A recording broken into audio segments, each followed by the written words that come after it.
देखते ही देखते कुछ ही मिनटों में रघुवीर अचानक बोल पड़ा, चमत्कार चमत्कार चमत्कार doctor Omkar, thank you very much. जो इतने सालों से मेरे सीने में बाईं ओर दर्द था वो इस गोली को खाते गायब हो गया। आखिर ये चीज है क्या और आपको ये गोली कैसे मिली? डॉक्टर ओमकार इस गोली के मिलने का राज बताता उससे पहले ही सिद्धार्थ एक्साइटमेंट में चिल्ला पड़ा, dad you are absolutely right, मेरी कमर का दर्द तो यूं गायब हो गया। बताइए डॉक्टर ओमकार, आपने गोली कहां से ली और हम इसे कैसे मंगवा सकते हैं? डॉक्टर ओमकार ने वो डिब्बा बंद किया जिसमें आधी गोली बची हुई थी और बोला, ये गोली यूं ही मुफ्त में नहीं मिलती। तभी डॉक्टर सौम्या बोली, हाँ दादाजी बिल्कुल सही कह रहे हैं, ये गोली दादाजी को 5 लाख रुपए की पड़ी है। यह सुनकर रघुवीर को बिल्कुल भी आश्चर्य महसूस नहीं हुआ और उसने बोला, बस 5 लाख?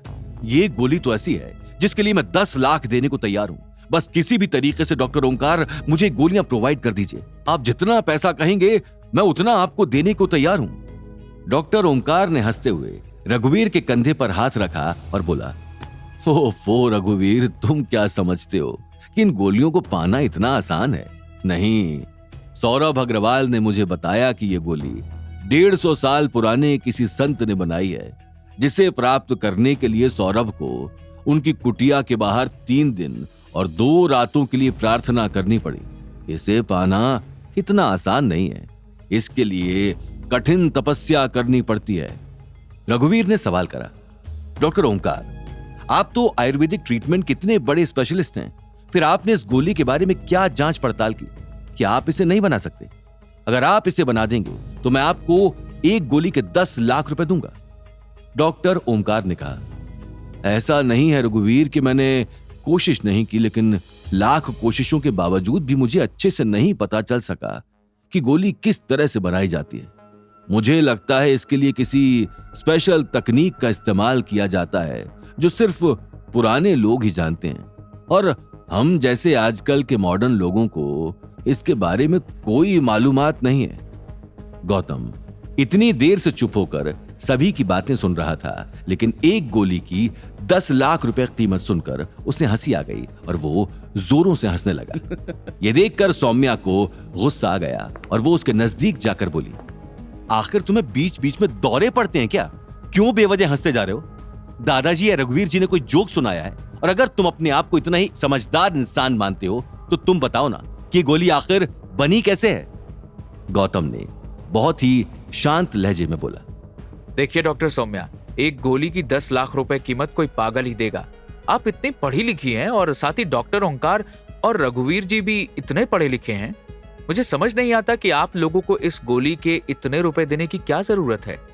सौम्या ने कहा, अच्छा तो तुम्हें अगर अपनी समझदारी पर इतना ही गर्व है तो तुम क्यों नहीं बता देते कि गोली कैसे बनी है, और तुम ही इसके बारे में सारी बातें बताओ ना।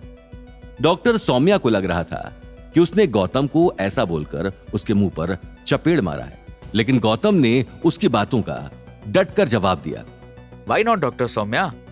डॉक्टर ओमकार की ओर गौतम मुड़ा और उससे वो डिब्बी लेते हुए उसने वो आधी गोली निकाली और कहा, देखिए डॉक्टर ओंकार, आप तो वैसे भी इस फील्ड में बहुत पहले से हैं, तो मैं आपको समझाता हूँ, आप इसे बेहतर तरीके से समझेंगे।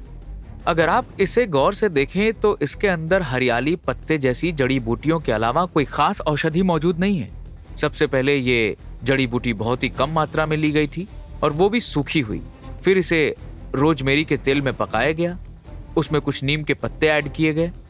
इसके बाद इन सारी चीजों को सुखाकर उसमें कुछ तेल डाला गया और यह गोलियां तैयार की गईं।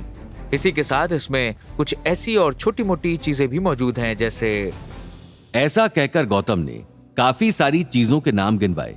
सौम्या ने अंदर ही अंदर मान लिया था कि गौतम को बहुत ही ज्यादा ज्ञान है, इसलिए उसने गौतम से कहा, जबरदस्त मिस्टर गौतम, तुमने बिल्कुल क्रिस्टल क्लियर बात बताई, लेकिन अभी तक मैं ये नहीं जान पाई कि तुम्हें इस दवा के बनने का प्रोसेस कैसे मालूम है। तभी गौतम ने मुस्कुराते हुए बोला, क्योंकि असल में ये गोलियां मैंने अपने ससुर के इलाज के लिए बनाई थी और उसके बाद मेरे ससुर 2 ही गोलियों में बेहतर हो गए थे, जिसके बाद उन्होंने बची हुई गोलियों को मार्केट में बेच दी थी और मुझे लगता है कि सौरभ अग्रवाल ने ये वहीं से खरीदी है।